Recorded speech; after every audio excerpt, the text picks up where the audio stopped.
नमस्कार मंडळी, मी प्रियांका स्वागत करते तुमचं माझ्या यूट्यूब चॅनलमध्ये।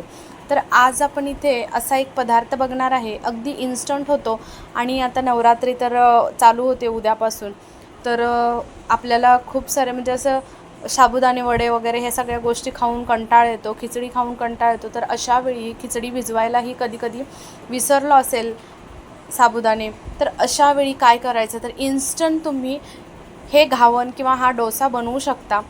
चला तर मग आपण रेसिपीला सुरुवात करूया। अशा पद्धतीचे घावणं आपल्याला बनवायचे आहेत। तर बघा, काहीही तयारी करायची गरज नाही आहे। अगदी आपल्याला इथे बघा पाऊण वाटी मी इथे वरी घेतलेली आहे आणि ही वरी आपल्याला म्हणजे जो भगर असते ती भगर आपण मिक्सरच्या भांड्यामध्ये काढून घ्यायची आहे। अगदी न भाजता घेतली तरीही चालेल। आणि साबुदाणे फक्त थोडेसे 1-2 मिनटं परतून घ्यायचे। 3 चमचे साबुदाणे घेतलेले आहेत आणि इथे पाऊण वाटी दही घेतलेलं आहे, आंबट दही घेतलेलं आहे। त्याच्यामध्ये 3 मिरच्या घातलेल्या आहेत आणि इथे जिरे घातलेले आहेत। हे सगळं मिश्रण आपण वाटून घ्यायचं आहे। तुम्हाला जर वाटलं की ह्याच्यामध्ये कोथिंबीर वगैरे घालायची किंवा बाकीच्या कोणत्याही गोष्टी तुमच्या उपवासाला चालत असतील तुमच्याकडे, तर त्या तुम्ही ह्याच्यामध्ये घालू शकता। तर इथे बघा अशा पद्धतीचं एकदम स्मूथ असं बॅटर आपण मिक्सरला फिरवून घ्यायचं आहे।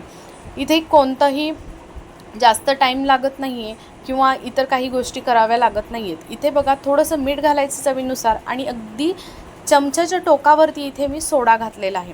असं छान असं मिश्रण असं सगळं फेटून घ्यायचं। मस्त बुडबुडे तयार झाले की त्याच्यानंतर अशा पद्धतीनं डोस्याच्या तव्यावरती आपण घावून घालून घ्यायचं आहे।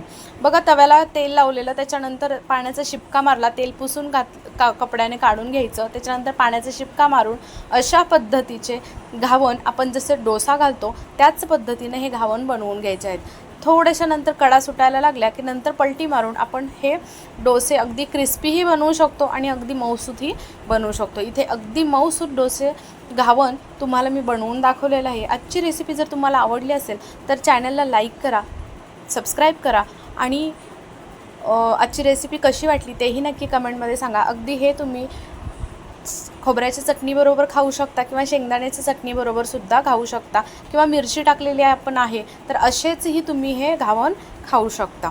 आजची रेसिपी आवडली असेल तर नक्की कमेंट करा। नंतर भेटूया, चला तोपर्यंत बाय बाय।